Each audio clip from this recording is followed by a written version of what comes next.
a lei de Deus, a lei mosaica, a lei revelada nas páginas do Antigo Testamento, a lei dada a Moisés no Sinai, mesmo sendo uma lei de origem divina, mesmo sendo a expressão perfeita da vontade de Deus em vários aspectos, não só nos aspectos morais, mas em outros aspectos também, essa lei, ainda que santa, perfeita e de origem divina, essa lei não podia nos salvar.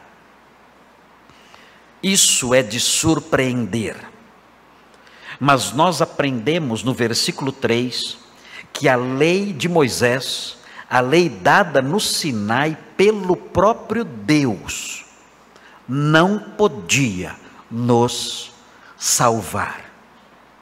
E se a lei dada, se a vontade de Deus revelada no Sinai, a vontade do próprio Deus, a lei do próprio Deus, perfeita, não podia nos salvar, que esperança havia para nós? Quando observamos o versículo 3, nós percebemos, o apóstolo Paulo afirma categoricamente que a lei de Moisés não podia nos salvar. O versículo diz no comecinho: porquanto o que fora impossível à lei. O texto está dizendo aqui que havia algo impossível para a lei.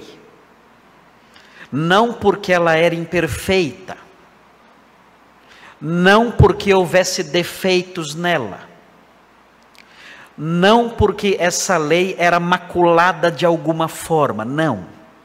O texto diz que havia algo impossível para a lei fazer.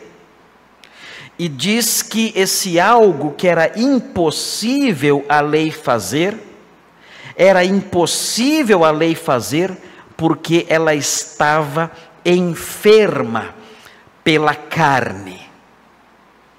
Olhando para o texto, nós descobrimos o que era impossível para a lei fazer. Se os irmãos olharem no primeiro versículo, poderão descobrir qual é o assunto dessa passagem. Agora, pois, já nenhuma condenação há para os que estão em Cristo Jesus.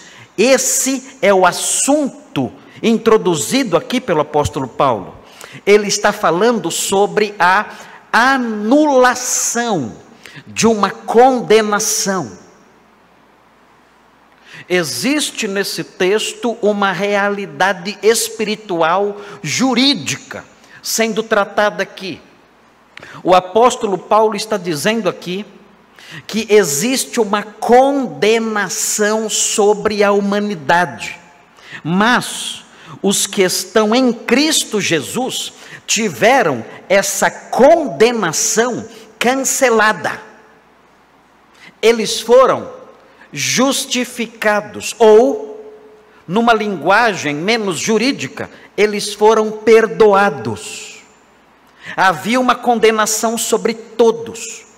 O pecado de Adão, a culpa do pecado de Adão, conforme ensina o capítulo 5 dessa mesma epístola, o pecado de Adão pairava, a culpa do pecado de Adão pairava sobre toda a humanidade, ainda paira, trazendo condenação, isso sem falar dos próprios pecados individuais, tudo gerando condenação. E o texto aqui fala sobre a anulação dessa condenação. E ao falar sobre a anulação dessa condenação, Paulo diz: porquanto o que fora impossível à lei, o que era impossível, o que foi impossível à lei, a anulação da condenação. Ninguém jamais em nenhum momento da história da humanidade, conseguiu anular a condenação pelo pecado por meio da obediência à lei de Moisés. Ninguém. Isso, diz Paulo, era impossível para a lei.